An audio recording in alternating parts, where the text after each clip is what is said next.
domestic and international markets. And away from the banking industry, the Dangote Group of Companies says its proposed sugar factory in Jigawa State, northern Nigeria, would provide over 25,000 jobs in the state on completion. The president of the group, Aliko Dangote, said that 10,000 workers would be recruited to work at the sugarcane farm, while over 5,000 people would be recruited as factory workers. It disclosed further that 8,000 people would be engaged as casual staff during farming seasons. According to him, the group would generate 60,000 megawatts of electricity for the state. The chairman also said the company would establish hospital, primary and secondary schools for the staff and host community. In the oil and gas sector, the Nigerian Extractive Industries Transparency Initiative has threatened to make public rent of oil block owners and extractive companies that have been evading the payment of taxes. The chairman of the organization, Ledo Mite, who made a threat in Abuja, the capacity building workshop for civil society organizations, said this would curtail fraudulent activities by the companies. Mite said the organization would engage the Corporate Affairs Commission to help it in exposing companies which are evading taxes in the oil and gas sectors. And outside Nigeria, it is cheering news for the U.S. as it has won a World Trade Organization ruling against China in a dispute over tariffs on U.S. luxury cars. A World Trade Organization panel found no basis for duties that China imposed between 2011 and 2013. Meanwhile, the U.S. described it as a significant victory. That's economic news. My name is Tui Odesomi. Thank you very much, Tui. And for happenings in the world of sports, Gloria Hagu is back again. Thank you very much, Nigeria's under-20 team, the Flying Eagles, have progressed to the third round of qualifying for the 2015 Africa Youth Championship after overcoming Tanzania 6-1 on an aggregate. Nigeria dismissed their East African counterparts 4-1 on Saturday in a second leg round qualifying game. They recorded a 2-0 victory in the first leg at Dar es Salaam. Nigeria will now face the winners of the second round match between Lesotho and Angola in August to determine which side will qualify for the Africa Youth Championship final to be hosted by Senegal. Real Madrid coach Carlo Ancelotti says he felt like a lucky man after his side pitched local rival Atletico Madrid 4-1 to clinch the UEFA Champions League trophy. Sergio Ramos, a late equalizer, and 3 goals in extra time through Gareth Bale, Marcelo and Cristiano Ronaldo gave Real their 10th European Cup and Ancelotti his 5th.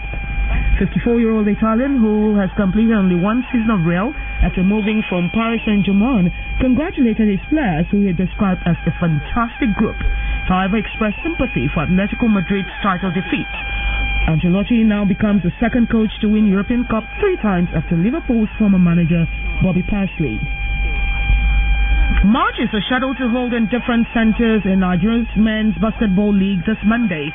In Lagos, Golden Warriors will square up against Lagos Islanders in what analysts have described as a mouth-watering encounter. According to Femi Adeola, basketball fans will get value for their money. The match will be played at the indoor sports hall of the National Stadium in Lagos, Southwest Nigeria.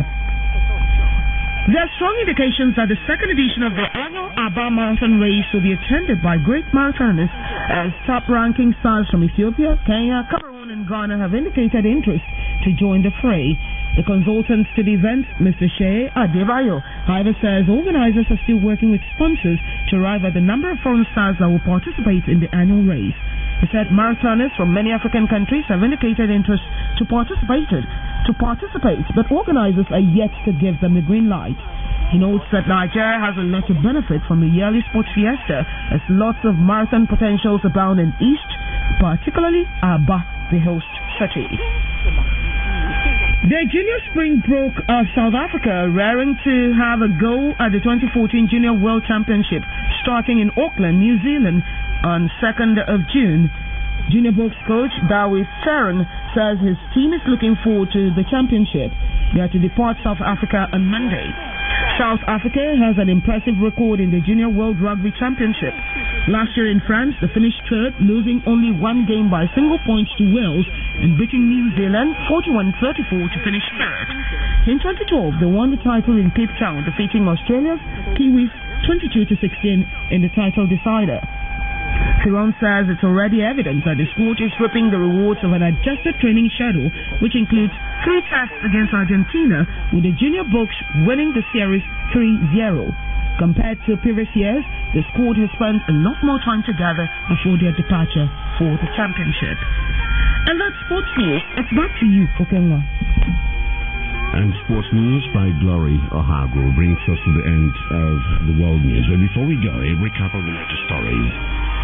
President Goodluck Jonathan has assured Nigerians that the country will overcome the current terrorism challenges with the support of all shades of the society. He stated this at this year's Democracy Day Interdenominational Church Service held on Sunday at the National Christian Center, Abuja. Polls are due to open across Egypt for 2 days of voting to choose a new president. A huge security operation is underway for the vote, which will elect a successor to Mohamed Morsi, Egypt's first democratically elected leader who was ousted by the military last year. Thailand's military leader is to receive royal endorsement at a ceremony in the capital Bangkok after taking power in a coup last week. Army Chief General Prayut Chan-o-cha, who now leads a junta known as the National Council for Peace and Order, is also expected to address the nation. To reach us, log on to www.voiceofnigeria.org. And for your comments, suggestions, or observations, you could write to english@voiceofnigeria.org. I am Okenwa Aneke. 那么，就是您刚刚提到，你初中毕业就离开了学校，没有进过高中，是吧？是的。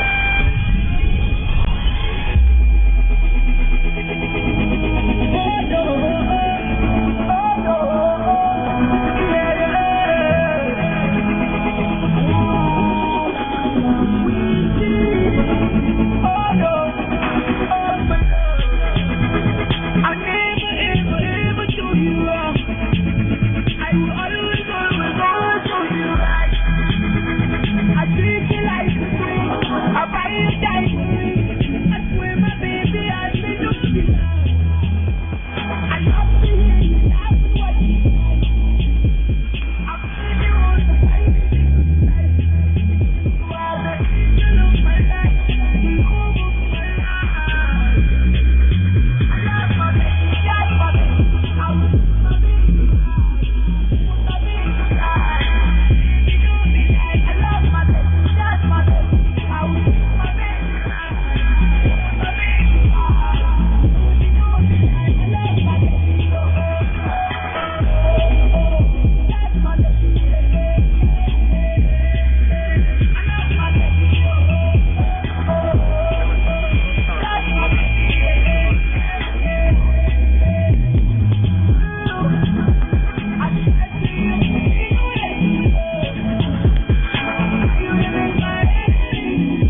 Africa's rising star Wizkid is singing the song I Love My Baby.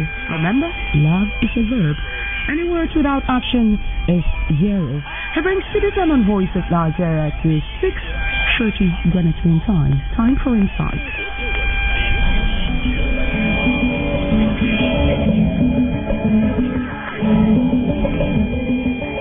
Hello and welcome to today's edition of Insight from Voice of Nigeria, Lagos. I am Olubumi Oshoseku. On the program today, we're looking at the extended emergency rule in 3 states in northern Nigeria, as well as other developments surrounding the abduction of more than 200 schoolgirls by the Islamist sect Boko Haram. Stay with us.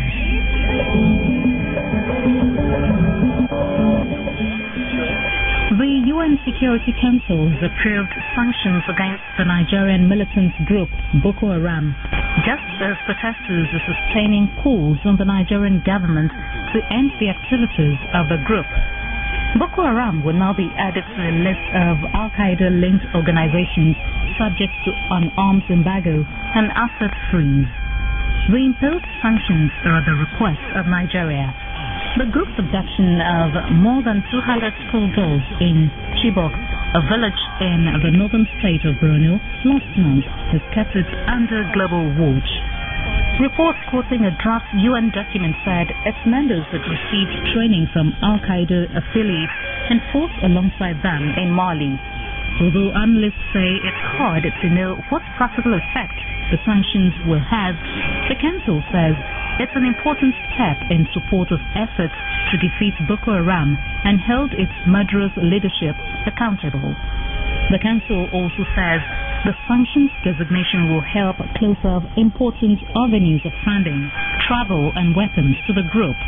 Meanwhile, protests are continuing around the world to force the Nigerian government to do more to rescue the abducted girls and end the activities of the militant group.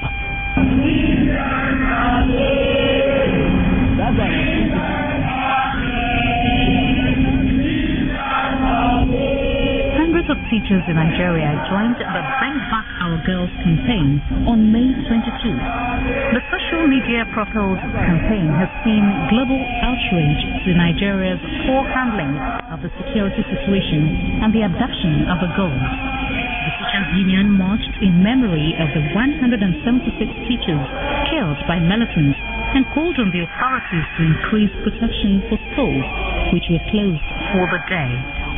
The head of the Teachers Union in Abuja, Hassan Jabril, explains that being a teacher in areas where the Boko Haram operates has become a serious risk. When you hear Boko Haram, it means it is against Western education, and teacher is teaching Western education. So the beginning of the target is teacher from the beginning of the insurgency.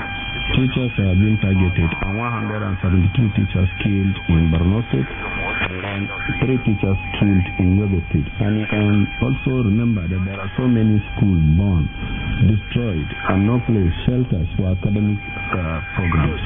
There are some places in the Borno area, teaching may not take place because of this. You are doing work and you feel you may go back home or you may not go back home.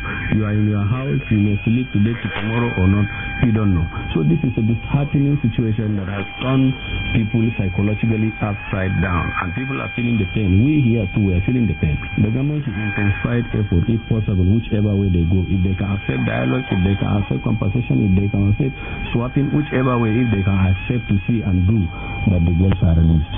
And then we will call on them to intensify more effort and put more security in our school system. Despite the sanctions imposed on the Boko Haram sect, Nigeria's tribal states of Adamawa, Borno and Yobe are to remain under emergency rule for at least another 6 months.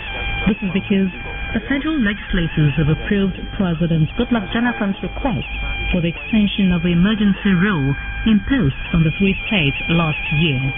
The Senate unanimously approved the extension of the state of emergency on May 20. Their colleagues in the House of Representatives had earlier backed the extension to give the military full powers to fight Boko Haram insurgents in the 3 states. This is the second time the emergency rule has been extended. Those in favor of the motion at the plenary, Even senators from the northern states who had openly opposed the extension made a turnaround to back it. Say aye. Against same hand. The ayes of it. The Northern Caucus had earlier declared its opposition to the extension. The caucus saw no need for the extension because, according to it, the declaration had failed to achieve its purpose in the last 12 months. A total of 58 out of the 109 senators are members of the caucus. It took some marathon meetings between the leadership of the Senate and senators from the area, as well as an executive session to get the caucus to support the extension. It was only after the meetings that the motion for the extension, moved by Senate leader Victor Ndoma Egba, was considered. Some senators from the area have been explaining their decision to back the extension. An agreement was reached that they would consider some conditionalities to attach to the declaration of emergency, and I think that swelled the votes in favor of the state of emergency. Unlike before that we used to pass it blanketly, this time around we pass it with specific that this should be done, that should be done, and one of it is we are going to be monitoring, not only monitoring, we are going to be reviewing the state of emergency on monthly basis, so that if after a month and we feel that the state of emergency is not needed, we will drop it. Part of those conditions we give out is that the welfare of the officers on the ground should really be taken care of properly. The senators, however, did not just give a blanket approval of the extension. This time, they also approved a set of 9 conditions which they believed could enhance the fight against insurgency in the troubled state. The conditions were read alongside the motion moved by the Senate leader, Ndoma Egba. That the Ministers of Defense, Police Affairs, the Service Chiefs, the National Security Advisor, the Director General of State Security Services do report to the Senate on a monthly basis progress made in combating the insurgency, on the basis of which the Senate can take any decision it considers necessary, including but not limited to the invocation of the declaration of a state of emergency. Urge Mr. President to prepare and submit to the National Assembly supplementary budget to meet any established financial requirements needed to combat the insurgency. The conditions also requires the government to expand military cooperation and collaboration with the international community to ensure the rescue of the Chibok girls and ensure the overall arrest of terrorism in Nigeria. The government is also expected to ensure proper kitting of the armed forces deployed to arrest the insurgency, as well as adequate welfare care for troops. The conditions equally provided for special recruitment of locals into the army to ensure support for the fight. The legislators also called for collaboration between the Nigerian government and the affected states to implement plans to revive the economy of the areas. Adamawa, Borno, and Yobe are the most affected by the activities of the Boko Haram sect, which has killed thousands and attacked military facilities, churches, mosques, markets, and even schools. After wide consultations, I hereby declare a state of emergency. President Jonathan first imposed emergency rule on the affected states in May last year. Accordingly, the Chief of Defense Staff has been directed to immediately deploy more troops to these states to put an end to the impunity of insurgents and terrorists. Unfortunately, President Jonathan's bold declaration appears to have failed to curb attacks by the terrorist group. About 2,500 people have been killed by the Boko Haram sect since the emergency rule began last year. That number more than doubles that of the previous year. At least 250,000 others have been displaced from their homes. About 60,000 of them have fled to neighboring countries. And in what seems like keeping to the meaning of its name, the sect has destroyed 115 school buildings and 23 educational centers since the beginning of this year. The name Boko Haram means Western education is a sin. The group had butchered scores of students in their school dormitories even before it abducted more than 200 girls from their school, a bus park in the capital, Abuja, twice in less than a month. The city of Kano in the north and the central city of Jos were also bombed within a week. More than 120 were killed in the two attacks, which the authorities suspect were carried out by the sect. Despite the increased tempo of the sect's activities, the Nigerian government believes it has done creditably well in the fight to end the insurgency. Mr. Abamoro is the country's Minister of the Interior. He gives the BBC his assessment of the government's efforts 1 year since the emergency rule was first imposed. We had 2 bomb blasts in Nyanya, and of course these girls have been adopted in Chibok. But if you have been a very keen observer of the security situation in Nigeria, especially in the beginning when this Boko Haram insurgency reared its head, you will agree with me completely that the frequency and intensity of attacks and locations has reduced dramatically.